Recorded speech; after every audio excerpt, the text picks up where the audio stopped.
श्रीदेशिके रुद्भटे मायावादि निगूढ़ विदुरो न्यक्कारिधिक्कारितः विद्वद्भिर्यविलङ्कृता सदसि यत् श्रीवल्लभार्या स्वयं भ्राजन्ते प्रियगोकुलोत्सवमनस्युत्कर्षमाधायका।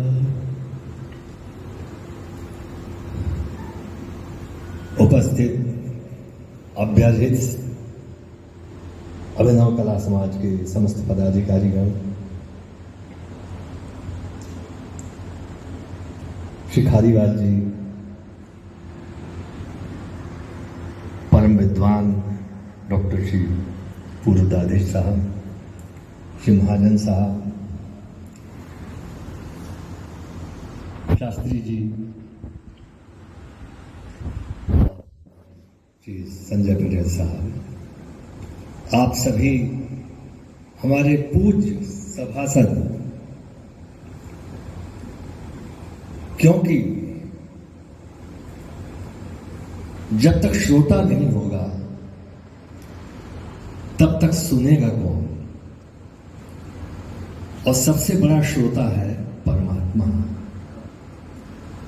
तो कला का समर्पण जब हम श्रोताओं के समक्ष करते हैं तो परमात्मा उसे निर्विकार रूप से स्वीकार करता है। और आप तो जानते हैं कि आज हम 75वीं वर्षगांठ मना रहे हैं। देखा जाए तो 75वीं वर्षगांठ नहीं है, वो कब मना रहे हैं? आज। ये वर्तमान है। वो वर्तमान कला, संस्कृति और ज्ञान को कभी पुरातन नहीं होने देता। वो तो सदा नूतन और सनातन रहती है।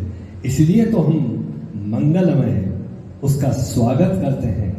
और सबसे बड़ी बात यह है कि इंदौर जो है उसका तो दौर हर छोर में है। और ये साहित्य संगीत का एक सांस्कृतिक सरोवर है जिसमें आप जैसे श्रोता लोग सदा किल्लोल करते हैं और अवगाहन करते हैं।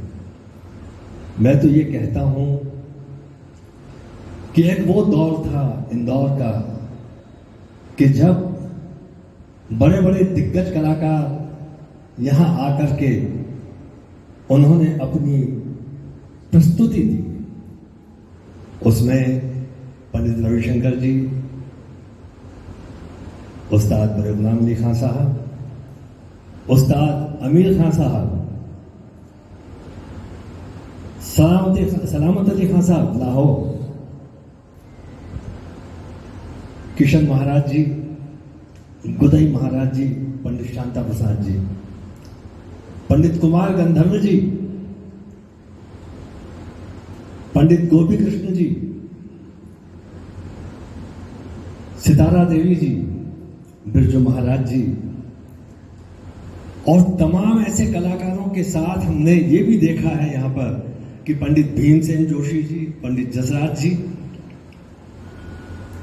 और मुझे भी इस यज्ञ में आहुति देने का एक स्वर्णिम सौभाग्य प्राप्त हुआ है। 70s 80s में बहुत कार्यक्रम किए और मैं ये देख रहा था कि लोग कभी घड़ी नहीं देखते थे कि घड़ी घड़ी न उठाओ घड़ी नजर की तरफ। इतने तल्लीन और तन्मय हो जाते थे क्योंकि आप जो हैं श्रोता वो मृग हैं, हिरण के समान हैं।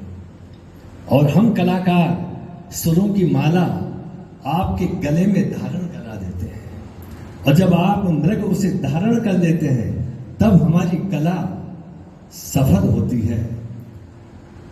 और इसके साथ आज तो समय की पाबंदी है कि 9 बजे 9:30 बजे हमें समापन करना पड़ता है। हालांकि रेडियो ने हमें समय से शुरू करना और समय से समापन करना सिखा दिया है, किंतु विशेषता ये थी इंदौर की कि रात भर कार्यक्रम चलता था।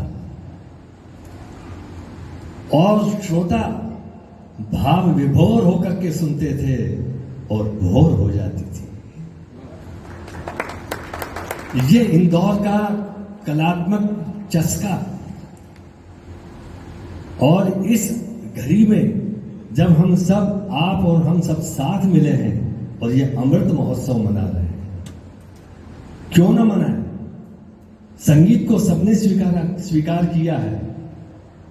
शिव ने डमरू बजाया, सरस्वती ने वीणा वादन किया, हनुमान जी ने करताल बजाए, प्रहलाद जी ने करतल ध्वनि से श्री हरि गोविंद का नाम संकीर्तन किया, श्री इंद्र ने और श्री गणेश जी ने मृदंग वादन किया, भगवान श्री कृष्ण ने वेणु वादन किया और सभी चराचर जगत का आवाहन किया। इसी प्रकार ये अभिनव कला समाज आवाहन करता है कि आओ चले और फिर से मिले।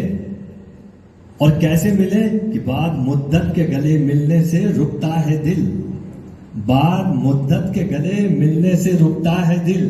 तो अब मुनासिब यही कि कुछ तुम भरो और कुछ हम बने। तो भगवान श्री कृष्ण ने जब ये वेणुनाद किया कि आओ, तो उन्होंने क्या संदेश दिया? संगच्छध्वम संवदध्वम और संभो मनान से जानता। हम सब मिलकर के इस सांगीतिक कुंभ का अमृत महोत्सव मनाए।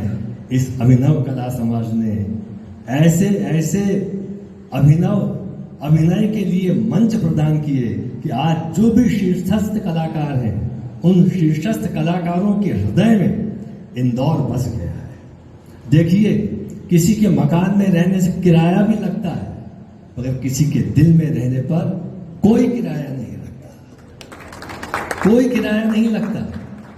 तो मैं तो बहुत सौभाग्यशाली हूं कि मेरा जन्म इंदौर में हुआ और मैंने अभिनव कला समाज के बहुत से कार्यक्रम अटेंड किए, मैं उपस्थित रहा और मुझे गायन प्रस्तुत करने का भी सुअवसर प्राप्त हुआ।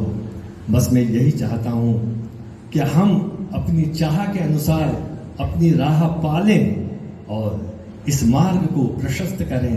बस यही मेरी अमृत महोत्सव पर बहुत बहुत शुभकामनाएं। नमस्कार। आचार्य श्री को प्रणाम करता हूं।